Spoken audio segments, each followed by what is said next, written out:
नमस्कार दोस्तों, मेरा नाम है आदित्य तिवारी। अभी तक मैंने 31 फाइनेंशियल मिस्टेक वाले इस सीरीज़ में बहुत सारे मिस्टेक्स आपको बताए। बोरोइंग्स पे बताया, इन्वेस्टमेंट पे बताया, इंश्योरेंस पे बताया, सेविंग्स पे बताया कि क्या क्या गलतियां हम इन चीज़ों में करते हैं। आज के इस वीडियो में मैं आपको बताने वाला हूँ कि हम क्या गलतियाँ करते हैं खर्चा करते वक्त, स्पेंड करते वक्त। तो इस वीडियो को अंत तक देखना। बहुत ज़रूरी गलतियां मैं बताऊंगा जो आप शायद करते होगे। पहला गलती है कि हम पहले खर्चा करते हैं, फिर बाद में जो बचता है उसको इन्वेस्टमेंट करते हैं। और इस कारण से बहुत सारे केस में तो अंत में बचता भी नहीं है, क्योंकि सच बताऊं तो नहीं बचता। अंत में कुछ नहीं बचता है। अगर आपके हाथ पे 5,000 है, वो 5,000 पूरा खर्चा हो जाएगा, बचेगा ही नहीं। अगर आपके हाथ पे 1 लाख है तो वो 1 लाख पूरा खर्चा होगा, वो बचेगा नहीं। आपको क्या करना है, जब भी आपका सैलरी आए, मान के चलो 50,000 रुपये आपका सैलरी आया, तो मंथ में 10,000 रुपये आते ही इन्वेस्ट कर दो सैलरी को, और बचा हुआ 40,000 को खर्चा करो। ये ना कि ऐसे सोचो कि चलो 50,000 आया है, बचा लूँगा, महीने के अंत तक तो मैं 10,000 बचा लूँगा। खर्चा करते गए, कुछ पता नहीं चला कहाँ खर्चा किया, और अंत में बचा ही नहीं कुछ, सब खर्चा हो गया, उल्टा कर्ज चढ़ गया। खर्चा करने से पहले इन्वेस्ट करो। ठीक है, क्या मैंने कहा? खर्चा करने से पहले इन्वेस्ट करो। और ये चीज़ बहुत ज़रूरी है। स्पेंडिंग में ये सबसे बड़ा गलती होता है हमारा कि हम खर्चा करते जाते हैं और इन्वेस्ट करना टाल देते हैं, बाद में करेंगे, और वो बाद कभी आता ही नहीं है। दूसरा गलती जो हम खर्चा करने के वक्त करते हैं कि हम जब भी शॉपिंग करने जाते हैं या ख़रीदने जाते हैं कभी भी कुछ बाज़ार में, तो हम एक लिस्ट नहीं बनाते। वो लिस्ट बनाना बहुत ज़रूरी है, वरना बाज़ार में जैसे ही आप जाएंगे ना, आपको एक से एक चीज़ें दिखेंगी, आपको अनेक चीज़ें दिखेंगी जो आपको आकर्षित कर लेगा, जो आपको अट्रैक्ट कर लेगा, और जो आपको नहीं भी खरीदना था आप वो भी खरीद के घर लेके आ जाएंगे। इसीलिए एक लिस्ट होना बहुत ज़रूरी है कि हाँ, मेरे को ये खरीदना है, ये खरीदना है, ये खरीदना है, ये खरीदना है, इनके अलावा कुछ नहीं खरीदना है। तो मार्केट में आपका दिमाग तब भटकेगा नहीं। वरना मार्केट में आप जूता देखोगे तो वो अच्छा लगने लगेगा, शर्ट देखोगे तो वो अच्छा लगने लगेगा, जीन्स देखोगे वो अच्छा लगने लगेगा, वॉच देखोगे वो अच्छा लगने लगेगा। तो मार्केट में बहुत सारे अट्रैक्टिव चीज़ें हैं। इसीलिए अपने दिमाग को प्रिपेयर करके मार्केट में जाओ, लिस्ट बना के जाओ, ये चीज़ें ही खरीदना है। दूसरा इसमें आपको ध्यान रखना है कि आपको क्लियर होना चाहिए कि जूता कितना का खरीदना है। ये नहीं कि 2,000 का जूता खरीदने गए थे और 5,000 का जूता खरीद लिया, ऐसा नहीं होना चाहिए। तो आपको क्लियर होना है कि किसी सामान पे आपको कितना खर्चा करना है। मैंने बताया कि आपको लिस्ट बनाना है और किस पे कितना खर्च करना है, इसका ध्यान रखना है। तीसरा गलती जो हम लोग करते हैं खर्चा करते वक्त कि जैसे जैसे हमारा इनकम बढ़ता है हमारा खर्चा भी बढ़ने लग जाता है। कभी कभी तो उससे ज़्यादा तेज़ी से बढ़ने लग जाता है हमारा खर्चा, जो कि सही चीज़ नहीं है। आपका एक्सपेंस एक बहुत ही लो रेट पे ग्रो होना चाहिए, या तो ग्रो ही नहीं होना चाहिए आपका एक्सपेंस। जैसे इनकम मान के चलो आज मेरा 50,000 है और खर्चा हो रहा है मेरा 40,000। इनकम बढ़ा 60 हुआ, खर्चा हो गया मेरा 50। इनकम बढ़ा 70 हुआ, खर्चा हो गया मेरा 80।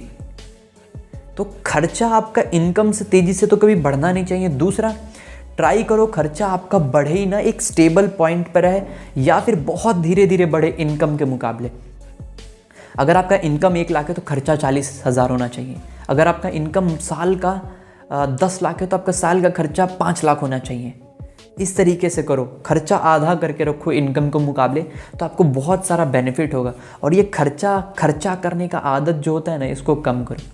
ये कम तब होगा जब आप क्लियर करेंगे, आप अपने आप को समझाएंगे, अपने आप को कॉन्शियस करेंगे, जागरूक करेंगे कि नहीं, अगर मेरा सैलरी महीने का 50,000 है तो मैं 20,000 से ज़्यादा खर्चा नहीं करने वाला। इतने के अंदर में मेरे को ज़िंदगी अपना चलाना है, और बाकी के 30,000 को अपने ऊपर इन्वेस्ट करना है, अपने दिमाग पे इन्वेस्ट करना है, और कहीं किसी कंपनी में इन्वेस्ट करना है, कोई बिजनेस करना है। चौथा गलती जो खर्चा करते वक्त हम कर जाते हैं कि हम बजट नहीं बनाते अपने ज़िंदगी में। ये बहुत बड़ा प्रॉब्लम है हम लोग का, हम बजट नहीं बनाते तो पता नहीं चलता किस पे कितना खर्च करना है, कहाँ खर्च करना है, कहाँ खर्च हो गया। जैसे कि होना चाहिए ना, हर गवर्नमेंट, हर सरकार अपना बजट बनाती है, हर देश अपना बजट बनाता है कि वो इंफ्रास्ट्रक्चर पे इतना खर्चा करेगा, एजुकेशन पे इतना खर्चा करेगा, हेल्थ पे इतना खर्चा करेगा। पर हमारे घर में कोई बजट नहीं है कि आप अपने एजुकेशन पे कितना खर्चा करोगे, कितना आप अपने इंफ्रास्ट्रक्चर को बिल्ड करने में खर्चा करोगे, कितना आप अपने हेल्थ पे खर्चा करोगे, कितना आप इन्वेस्ट करोगे। कोई बजट नहीं है हम लोग का।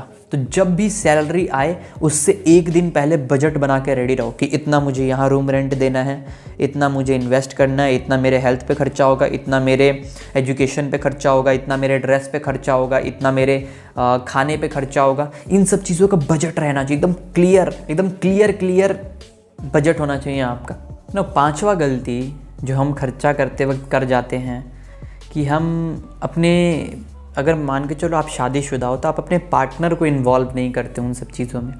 बहुत घरों में होता है कि जो मर्द होता है वो अपने आप को सुपीरियर समझता है, बड़ा समझता है। ईगो प्रॉब्लम है ना सारे मर्दों को, पता नहीं क्यों। सच बताऊँ तो मर्द से ज़्यादा सुपीरियर औरत है, क्योंकि औरत के पास जितना पेशेंस होता है ना उतना किसी मर्द के पास नहीं हो सकता। औरत के पास जितना सहन शक्ति होता है ना उतना किसी के पास नहीं हो सकता। इसीलिए किसी भी पति को अपने पत्नी से शेयर करना चाहिए कि हाँ इतना मेरा सैलरी है, यहाँ मैंने इंश्योरेंस ले रखा है, यहाँ मैंने इन्वेस्ट कर रखा है, इतना हम लोग खर्चा करेंगे, इस तरीके से खर्चा करेंगे। आप लोगों को डिस्कस करना चाहिए अपने वाइफ से। आप डिस्कस करो, क्योंकि वो आपके घर की लक्ष्मी है, वो आपको बहुत अच्छा एडवाइस दे सकती है। पर हम एडवाइस लेते नहीं क्योंकि हम अपने आप को बड़ा समझते हैं, और ये बहुत गलत चीज़ है। वो आपके लाइफ की पार्टनर है, उसका आधा हक बनता है आपके ऊपर, आपके इनकम के ऊपर।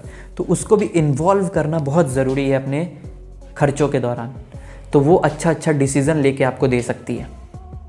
तो बहुत सारी गलतियां मैंने आपको बताई।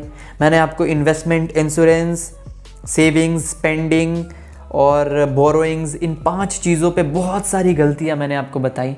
इनका प्लेलिस्ट मैं आपको डिस्क्रिप्शन में दे दूंगा, आप उन वीडियोस को ज़रूर देखना। आशा करता हूँ आपको बहुत हेल्प होगा इन वीडियोस से। आप इन वीडियोस को, इन बातों को अपने ज़िंदगी में उतारोगे और ख़ुद की ज़िंदगी को बहुत अच्छा बनाओगे। आपने इस वीडियो को अंत तक देखा, इसके लिए दिल से बहुत ज़्यादा शुक्रिया।